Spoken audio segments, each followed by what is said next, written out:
This boy's name is Carl. He lives with his parents in a remote village. There his father worked as a corn farmer. Watching his father work hard every day, he felt sorry for his father and he took the initiative to help him. At first his father did not allow it. He said Carl should focus on studying and playing like other kids. But because he kept insisting, his father finally allowed to help him. A few years later, Carl has grown up. While working in the garden, suddenly his mother came to tell him to get ready.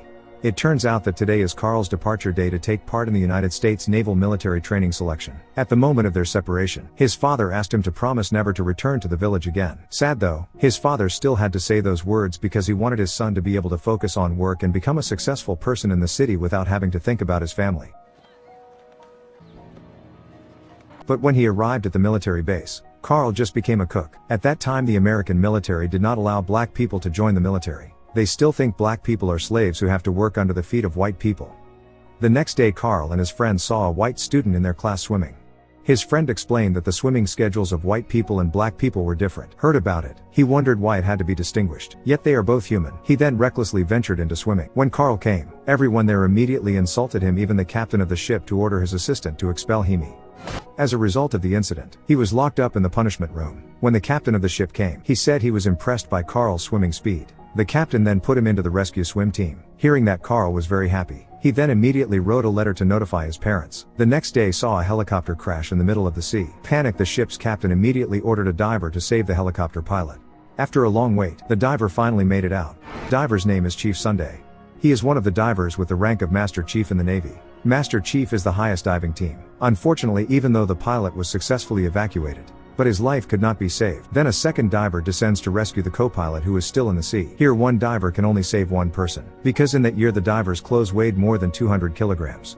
Time for the second diver to go down. The safety rope broke, causing the diver to immediately fall to the bottom of the sea. Chief Sunday then desperately jumps in to save him without wearing a wetsuit. In the end they both managed to survive. As a result of the incident his lungs were badly injured and he was admitted to the hospital. The doctor also forbade him to dive again until he was completely healed. Heard the doctor's verdict, he was so frustrated and he made a fuss there. The next day he was tried to account for yesterday's commotion. In the trial the entire military navy was present, including Carl. The captain then decided to demote him to coach the dive team.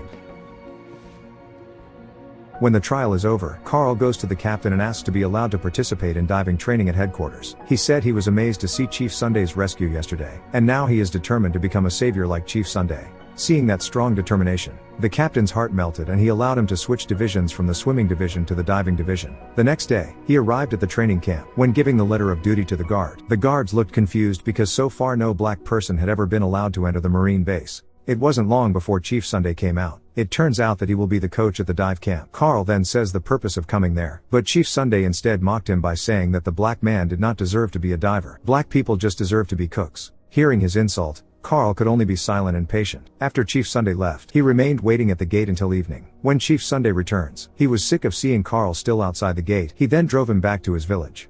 But Carl refused and said that he had promised his father that he would definitely become a member of the Navy. See his determination. He then finally let in. In the camp, he was approached by a student named Snowhill. He was the only white person willing to say hello to Carl, regardless of skin color. He then informed that the camp was led by a former Marine named Mr. Pappy. Snowhill then escorted him to his dorm room. There was seen a new white student who did not accept Carl's arrival. When Chief Sunday came, he explains to all the students there that Carl is now part of the student training camp at the camp. Hearing the coach's words, the other students then one by one left the dormitory and said it's better to get out of the Navy than to sleep in the same room with black people. Until only Carl is left with Snowhill. At night he forces Carl to get up and drags him out. Even watered it and said that from now on Carl should know the position. He doesn't deserve to be lazy. Because Chief Sunday accepts black people, his name is now tarnished. Carl there, only able to survive the torture of the coach. The next day Carl's first training begins. Chief Sunday explained that in this first exercise there would be a lot of people failing because swimming and diving are two different things. He who knows Snowhill is the best swimmer in his hometown. Then he tests Snowhill diving skills. Due to not being able to dive, he immediately took Snowhill out of training. Day after day passed. Carl along with other students continue to undergo training until the written exam arrives. He got bad grades. The officer will notify if the next test there is a bad score again. Then he will be expelled from training. During semester break, he chose to go to the city library to study. There he met a librarian named Jo. She is a student majoring in nursing. But when Carl asked Jo to guide him to study, she refused and said that the lesson about the Navy was very difficult, and it took months for Carl to understand. Seeing Carl's persistence, she finally decided to help him study. And finally Carl managed to get good grades. In the afternoon, Chief Sunday returned to teaching diving. He then orders 2 new trainees named Rourke and Ashar to weld the sunken ship. But when Ashar was welding again, suddenly the ship moved until it almost fell into a ravine. In the midst of the panic, Ashar's air hose got stuck. From above, everyone heard Rourke and Ashar's cries for help. Carl then volunteered to save them both, because they had no other choice. Chief Sunday then gave them 5 minutes to save them both, before they run out of air. While he was rescuing them, a frightened Rourke ran away from Carl. He gets annoyed, but he stays focused on continuing his mission of helping Ashar. And after that, Chief Sunday read out the award from the Navy commander. But the award went to Rourke instead. Even though Carl has been instrumental in saving the lives of his comrades, the commander still refused to acknowledge his services just because he was black. The other students who saw Carl's patience feel sympathy, and slowly they begin to want to be friends with him. The next day, he called his family in the village. On the call, his mother informed him that his father had died. Heard the news, he is so sad. His mother told him that his father purposely did not tell him about his illness so that Carl could still focus on studying and achieving his goals without worrying about his father's condition, who was seriously ill. He then asked Joe to come to accompany him. While waiting, Carl is approached by a woman. Turns out she's Chief Sunday's wife. Saw Carl cry. The chief's wife then said that they both had the same fate. Currently, she is also sad because of their wedding day. Chief Sunday instead chose to party with his partner. She then invites Carl to go to the bar where her husband is partying. When they get to the bar, suddenly all members of the Navy looked at Carl and reported it to Chief Sunday. Chief then immediately scolds Carl and says black people don't deserve to be there. Heard the insults, he became angry, and for the first time he dared to go against his coach. With emotion, he said that his coach was jealous because he was better than him. When Joe was at the bar, she was confused by the commotion. Chief Sunday then challenges Carl to a breath-holding underwater race. If Carl loses, then the chief will remove him from the training camp. But if Carl wins, he'll let Snow Hill back into camp. Carl, who was very fed up with all the insults from his coach, immediately decided to accept the challenge. Carl finally won, finished the match. Carl is confused as to why Joe is nowhere to be found. He immediately chased after her. He then asks why Joe left. She explained that the reason she came there was to say goodbye because she had been accepted for a job outside the city and was leaving tomorrow. Heard about it, he was taken aback. He then recklessly ventured to propose to Joe. He promised after graduating training later, he will definitely go to see her. The next day, Mr. Pappy called for Chief Sunday. He asks Chief not to pass Carl in tomorrow's exam, no matter how. Mr. Pappy didn't want any black people to graduate from the camp, even though they both don't like Carl. But Chief hated the way Mr. Pappy abused his position for personal gain. Since yesterday's incident, he realized Carl was much better than him, but nevertheless he could not refuse the orders of the superiors. He then relayed the order to Carl.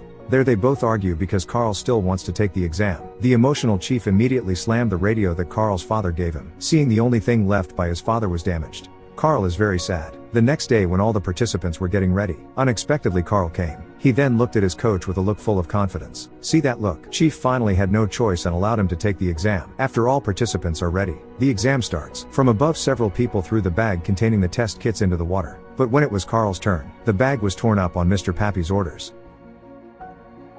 In the water, he knows nothing. He was still trying to find the equipment. Several hours passed. The participants one by one successfully completed the exam, until only Carl was left in the water. Mr. Pappy, who monitors the exam, then tells Chief to let Carl stay in the water until he runs out of breath. There he felt a dilemma. He couldn't refuse Mr. Pappy's orders because his career would be ruined. While Joe was at work feeling a bad feeling about Carl, she then rushed off to the exam venue. Until late at night, Carl was still under the sea.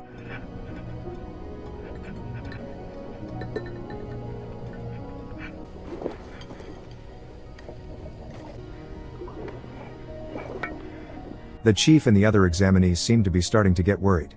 Mr. Pappy kept shouting over the phone from afar to tell Chief not to help Carl. In the midst of worry, he finally decided to go against the boss's orders, and immediately ordered the other participants to raise Carl to the surface. But when they try to pull, Hold on,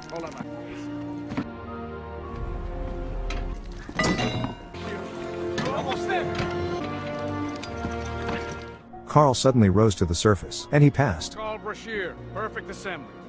The next day at the graduation ceremony, Snow Hill came to camp to tell him the good news and the bad news. The good news is that the Navy has allowed him to take up diving training again. And the bad news is Chief Sunday has been fired for defying Mr. Pappy's orders. By passing Carl, there he could only be silent. He then packed his things on the bed. He was surprised to see that his father's radio had returned intact. He found out that Chief Sunday fixed it. A few years later, Carl is now a senior diver in the Navy. He is also married to Joe and has a son. Currently he is carrying out the greatest mission in the history of the United States, namely to find a nuclear bomb that sank on the seabed. The commander told him when the bomb exploded, then the power of the explosion can make an entire region completely destroyed. At first the commander doubts if Carl can complete the mission alone, but he again proved to everyone that he succeeded about his success. Carl's success was broadcast live across America. Carl, who used to be despised just because he was black, now he is a hero. The commander then ordered the other members to raise the bomb to the surface. But when the bomb was lifted,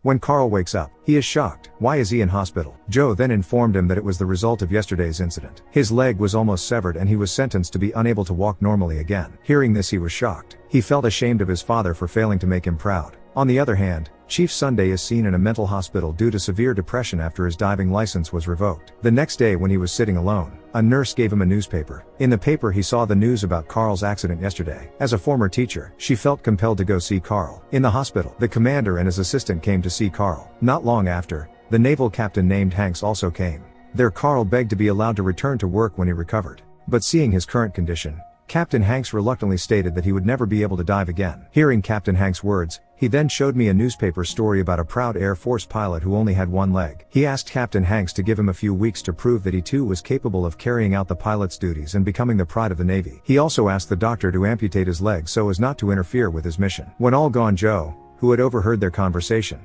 immediately scolded Carl and opposed his overbearing desire. There, Carl feels a dilemma whether he should give up on his dream and live a normal life with his small family or keep pursuing his dreams. After making up his mind, finally he chose to pursue his dream again. While recovering from surgery, he started practicing the habit of living on only one leg.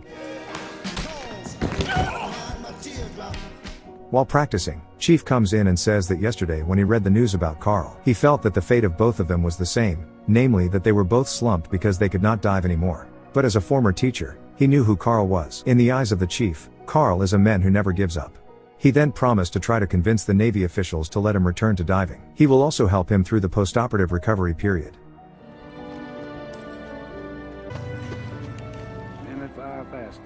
The day of the conference has arrived. Determination to determine the fate of Carl in the Navy. Unfortunately, at the door, a guard barred Chief from entering the courtroom. After Carl answered a few questions, Captain Hanks ordered one of the guards to bring a wetsuit. He challenged Carl if he could walk 12 steps in a wetsuit that weighed more than 200 kilograms. Then he would allow him to be a diver again. Outside the room, the Chief snapped and forced the guard to let him in. Finally, out of fear, the guard gave the Chief to enter the courtroom. When opening the door, he was surprised to see the higher-ups were telling Carl to wear a wetsuit weighing more than 200 kilograms. From behind, Carl's wife and his son have just arrived to witness the struggle of their father. Chief asked the higher-ups for leniency by explaining that ordinary people find it difficult to walk in such a heavy wetsuit, let alone Carl. But Carl continued to reassure the Chief with a confident look. He will prove that lack is not an obstacle for someone to achieve his dream. Seeing his students' determination, Chief chose to support Carl's decision. Then after everything was ready, he started to stand up and started his 12 steps. Navy diver, stand up. 1, 2, 3, 4, 8. God damn it, Cookie. Move your ass. I want my 12. 9, the Navy diver. Now you report to this line, Cookie. Howdy. He finally managed to complete his 12 moves. Seeing Carl's efforts, Captain Hanks and all the higher-ups then decided to agree to Carl rejoining the Navy divers. Suddenly the whole audience then stood up and applauded in amazement to see Carl struggle. In the midst of the festivities, the Chief felt that his duties as a teacher had been completed. He then walked away and saluted. Final salute to the black student who has taught him a valuable life lesson, namely the determination to achieve his dreams.